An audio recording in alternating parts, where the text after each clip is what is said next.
painter, 8 months pregnant. One day, she saw news reports about mass suicides happening in other areas. The victims appeared mentally disturbed with panic-stricken expressions, but she paid little attention as she drove with her sister to the hospital for a prenatal checkup. Just as she finished her appointment and was about to leave, a woman in the hospital hallway began inexplicably smashing her head against a glass panel. The glass shattered, blood streaming from the woman's head, with security guards and doctors unable to restrain her. Mary seemed to realize something and frantically ran back to her car, but it was already too late. The nightmare was about to begin. The streets erupted in chaos. Explosions, roadblocks, and car crashes happening one after another. Mary's phone rang, and as she turned to grab it, her sister appeared to see something that made her scream in terror. Then she suddenly went quiet, said nothing, and floored the gas pedal, deliberately crashing into other vehicles. Their car flipped onto its side. Both women crawled out of the wreckage, but then her sister walked straight into the middle of the road and was crushed by a passing truck. The entire city descended into madness as people fled in panic. Mary, her pregnant belly protruding, was knocked down by the frenzied crowd.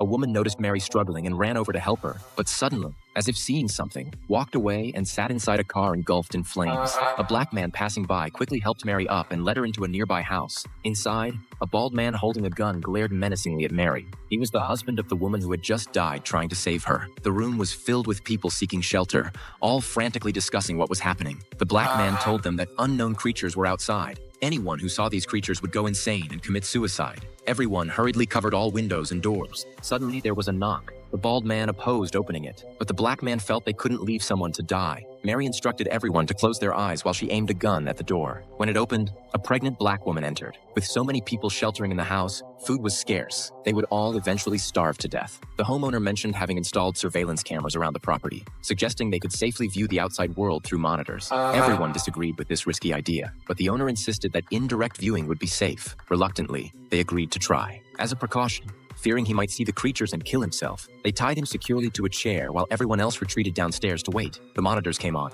At first, the homeowner saw nothing unusual, but suddenly a dark shadow flashed across the screen. His expression immediately turned violent. Hearing the commotion upstairs, the others rushed up, covering their eyes as they fumbled around to smash the monitor, only to find the homeowner already dead on the floor. After holding out for several days, everyone was starving. If they didn't find food soon, they would all die of hunger. The heavyset man revealed he worked as a cashier at a supermarket where food was available. They began planning how to get there. Their final plan was to completely cover the car windows with paint and newspaper so they couldn't see outside, then follow GPS directions. With that decided, they set off on their desperate journey.